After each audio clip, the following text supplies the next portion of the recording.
जारी किया है 1 करोड़ नौकरी रोजगार देने का। देखिए बात सुनिए, आज का मैनिफेस्टो मजाक है। 26 सेकंड के लिए आए थे नीतीश कुमार जी और नड्डा साहब आए थे।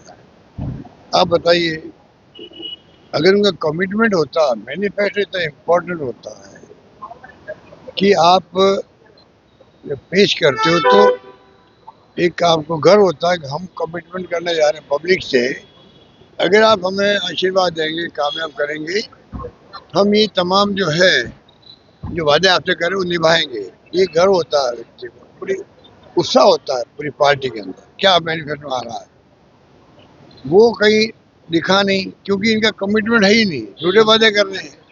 इसलिए क्या किया, वो मैनिफेस्टो परंपरा निभा दिया इन्होंने, सीरियस लिया नहीं, मीडिया का क्वेश्चन पूछ नहीं पाए वो, और वो खत्म हो गया। वो जो आपके डिप्टी सीएम साहब थे एक फॉर्मेलिटी का। प्रधानमंत्री नरेंद्र मोदी कह रहे हैं कि राजद को कांग्रेस बर्बाद कर रहे हैं।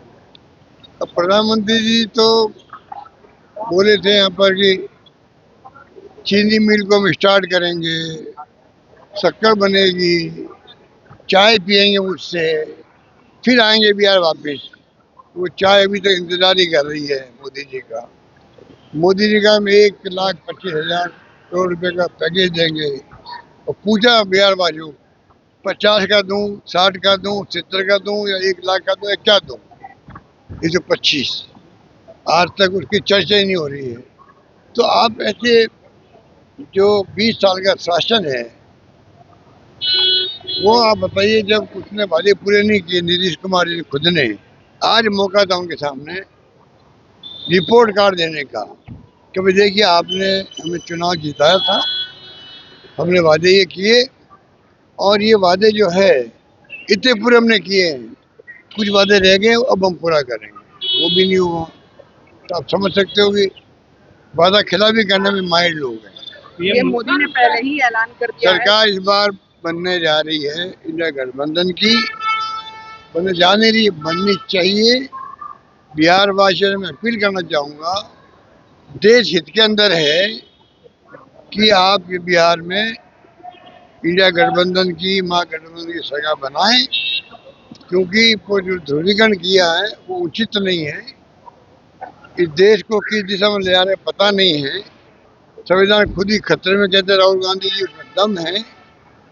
और राहुल गांधी ने बार बार कहा कि मैं सोशल सिक्योरिटी चाहता हूँ गरीबों के लिए, दलितों के लिए, पिछड़ों के लिए, तमाम लोगों के लिए, चाहे गरीब कोई कौम का हो। तो हम तो उसमें बिलीव करते हैं। प्रधानमंत्री मोदी डीएमके के लोग तमिलनाडु में बिहारियों को बहुत प्रताड़ित करते हैं। डीएमके के लोग तमिलनाडु में बिहारियों को बहुत प्रताड़ित करते हैं। पीएम मोदी ये बात कह रहे हैं। ये मोदी जी को लिख के पता नहीं कौन देता होगा, कहाँ फीडबैक आता है, ये एक हमारे लिए तो समझ के परे हैं। तो आप पता कर लीजिए बिहार वासी, आपके जो रहते हैं वहाँ मिलने वाले हैं, रिलेटिव हैं, पता लग जाएगा कि पीएम की बात में दम है या नहीं है। पता लग जाएगा ना उसमें तो क्या दिक्कत आ रही है। आप अभी तक हमने कभी सुना नहीं कि बिहार वासियों को डीएम के वाले तंग करते, मैंने कभी सुना नहीं इस बात। और एक पीएम मोदी कह रहे हैं कि कांग्रेस जो है जो कश्मीर के साथ किया है वो पूरा देश भुगत रहा है, बाहरी घुसपैठियों के कारण देश का डेमोग्राफिक खराब हुआ। अब इनको कौन समझा है, इतिहास के साथ छेड़छाड़ करते हैं लोग। इतिहास क्या था आजादी के पहले का इनको मालूम नहीं है। अपने उंगली नहीं कटाई इन्होंने आजादी जंग के अंदर। ये वो लोग हैं, इनसे क्यों हम लोग बातों गंभीरता से लें। हम लोग मोकामा में सर जो घटना हुई है